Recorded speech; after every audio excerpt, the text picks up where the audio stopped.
큐티가 살아야 영적 생활이 삽니다. 오늘 하나님께서 우리에게 주시는 말씀은 마태복음 22장 34절에서 46절 말씀입니다. 예수께서 사두개인들로 대답할 수 없게 하셨다 함을 바리새인들이 듣고 모였는데 그 중에 한 율법사가 예수를 시험하여 묻되 선생님, 율법 중에서 어느 계명이 크니이까?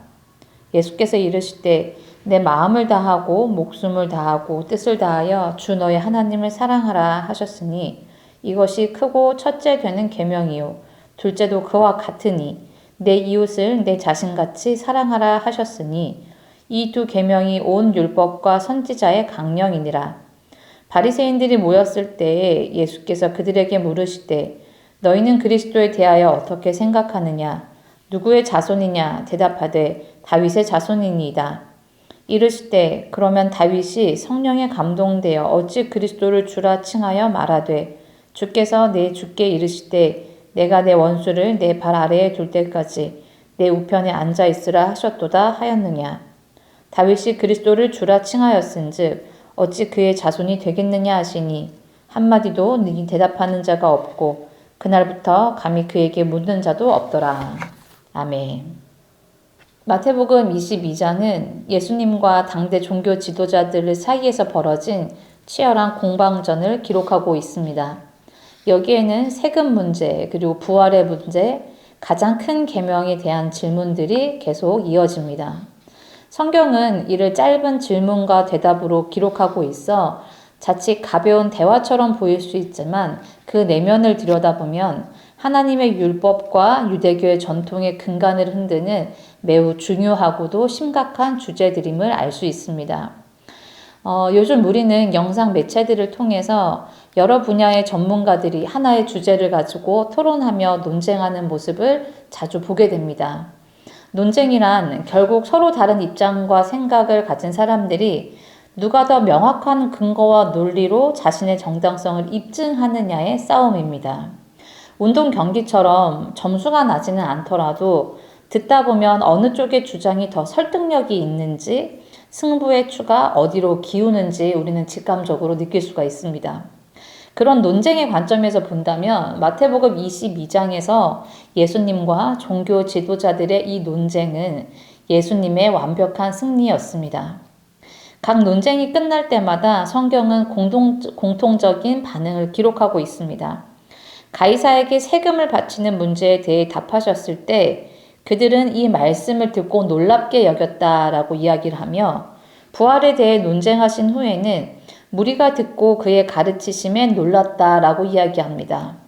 그리고 그리스도에 대한 논쟁이 끝났을 때도 한마디도 능히 대답하는 자가 없고 그날부터 감히 묻는 자가 없었다라고 기록하고 있습니다. 결과만 놓고 보면 예수님의 압도적인 승리입니다. 종교 지도자들은 예수님의 지혜 앞에서 속수무책이었습니다.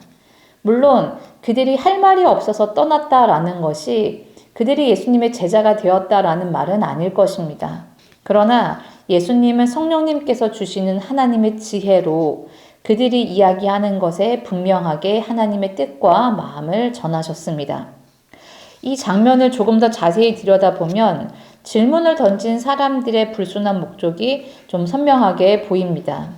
15절에 바리새인들은 어떻게 하면 예수의 말에 올무에 걸리게 할까 상의한 후에 예수님 앞에 다가왔습니다. 34절에는 사두개인들이 논쟁에서 밀리자 바리새인들이 자기들이 이겨보겠다라는 마음으로 예수님을 찾아왔습니다. 그들의 목적은 오로지 누가 옳은가를 증명하는 것, 자신들의 옳음을 증명하기 위한 것이었습니다. 그리고 예수님은 틀린 존재로 입증하여 무너뜨리기 위해서 논쟁하러 예수님께 왔습니다. 여기서 우리는 중요한 질문을 던지려고 합니다. 과연 예수님도 그들과 같은 목적이었을까요? 단지 논쟁에서 이겨서 자신의 옳음을 증명하고 또 과시하고 그들에게 정답을 알려주면서 굴복시키는 것이 목적이었을까요? 결코 그렇지 않습니다. 예수님은 논쟁에서 이기는 것이 목적이 아니었습니다. 분명 옳은 것을 말씀하셨겠지만 그들을 이기는 것이 목적이 아니었다라는 것이죠. 예수님은 종교 지도자들의 적대적인 질문과 또 날카로운 말들, 이 과정을 통해서 역설적으로 하나님이 어떤 분이신지를 계시하셨습니다. 하나님께서 만들어 가시는 나라가 어떤 나라인지를 드러내셨습니다. 상대방은 말의 올무를 준비했지만 예수님은 그 올무조차 진리의 통로로 바꾸어서 사용하신 것입니다. 마태복음 22장의 여러 논쟁은 결국 하나님의 본질을 향합니다. 오늘 본문의 두 가지 주제가 그것을 아주 잘 말해주고 있습니다. 율법의 가장 큰 계명이 무엇인지 묻는 질문에 예수님은 하나님을 사랑하는 것과 이웃을 사랑하는 것이라고 말씀하십니다. 하나님을 사랑하는 것과 이웃을 사랑하는 것은 별개의 명령이 아닙니다. 하나님을 진심으로 사랑하기 때문에 이웃을 내 몸처럼 사랑하게 되고 아끼게 되는 것이라고 말씀하십니다. 이것은 하나님을 사랑하는 사람들이 지켜야 할 윤리적인 규칙은 아닙니다. 하나님의 성품을 드러내는 것입니다. 하나님을 사랑하기 때문에 이웃을 사랑하는 것, 그것이 바로 하나님의 성품이라는 것을 말씀하시는 겁니다. 하나님은 어떤 율법의 조항보다 사랑이라는 성품 자체를 중요하게 여기셨고 또 우리에게 그 성품을 베풀고 계십니다. 하나님 나라는 차가운 법조문으로 유지되는 나라가 아니라 하나님의 사랑이 통치되고 그 사랑의 원리가 나타나는 나라이라는 것을 보여주십니다. 마지막 논쟁에서도 마찬가지입니다. 바리새인들은 그리스도를 단순히 다윗의 혈통에 있는 후손으로 이해했습니다. 그러나 예수님은 다윗이 그리스도를 주로 고백한 시편을 인용해서 그리스도가 다윗보다 훨씬 크신 분임을 이야기하였습니다. 이는 예수님이 세우시는 나라가 이스라엘이라는 민족적인 틀이나 다윗의 왕국이라는 영광에 머무는 나라가 아니라 온 우주를 통치하시는 하나님의 성품 위에 세워진 거대하고 영원한 나라임을 선포하시는 것입니다. 다윗의 민족, 이스라엘 공동체를 넘어 온 세상을 다스리고 온 세상의 구주가 되기 위해서 예수님께서 구주로 오셨다라는 본질을 이야기합니다. 하나님이 예수님을 통해 만들어 가시는 나라는 하나님을 사랑하기 때문에 기꺼이 이웃을 사랑하는 나라입니다. 이 사랑은 우리 공동체 내부에 끼리끼리 나누는 사랑에 머물지 않습니다. 이스라엘 사람들이 생각했던 것처럼 우리 민족만을 위한 닫혀있는 사랑이 아니라 공동체 밖에 있는 사람들, 나를 적대시하는 사람들, 나를 공격하는 세상 사람들, 그리고 소외되고 낯선 자들까지도 품는 나라입니다. 예수님은 논쟁에서 승리하여 자신의 옳음을 증명하려고 한 것이 아니라 오히려 그들을 품으시고 하나님의 성품을 전하셨습니다.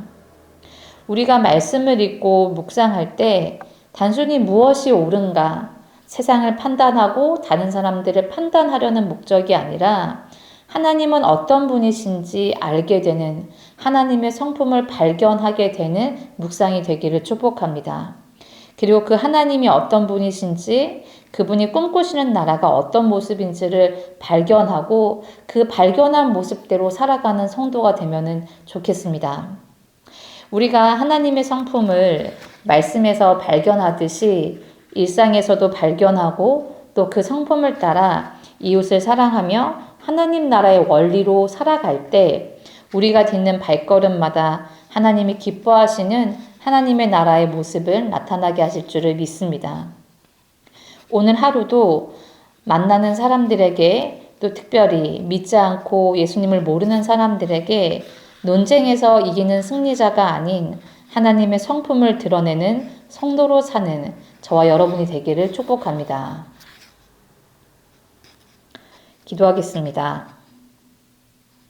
살아계신 주님, 오늘도 말씀을 묵상하게 하시니 감사드립니다. 오늘 우리는 세상의 논리와 승패가 아닌 하나님의 성품과 사랑이 통치하는 그 나라를 바라봅니다. 우리를 무너뜨리려는 세상의 날카로운 질문 앞에서도 오직 하나님의 성품과 하나님의 방식을 드러내셨던 예수님처럼 우리 또한 일상의 크고 작은 갈등 속에서 나의 옳음을 증명하기보다 하나님의 성품을 나타내게 하옵소서. 특별히 하나님을 사랑하는 것이 이웃을 사랑하는 성품으로 드러남을 묵상하였습니다. 하나님의 성품을 아는 것에 그치지 않게 하시고 나에게 주어진 공동체에서 그 성품으로 살아가도록 우리의 심령과 우리의 모습을 온전히 주장하여 주시옵소서. 나아가 내가 속해 있는 공동체만이 아니라 온 세상의 구주가 되기 위하여 이 땅에 오신 예수님을 바라봅니다. 우리만의 울타리를 넘어 평소 잘 알지 못하던 낯선 이들에게까지 하나님의 사랑의 성품을 전하는 한날이 되게 하여 주시옵소서. 오늘도 나를 하나님의 사랑의 성품으로 대하시는 예수 그리스도의 이름으로 기도드립니다. 아멘. 말씀과 기도 제목을 가지고 함께 기도하겠습니다.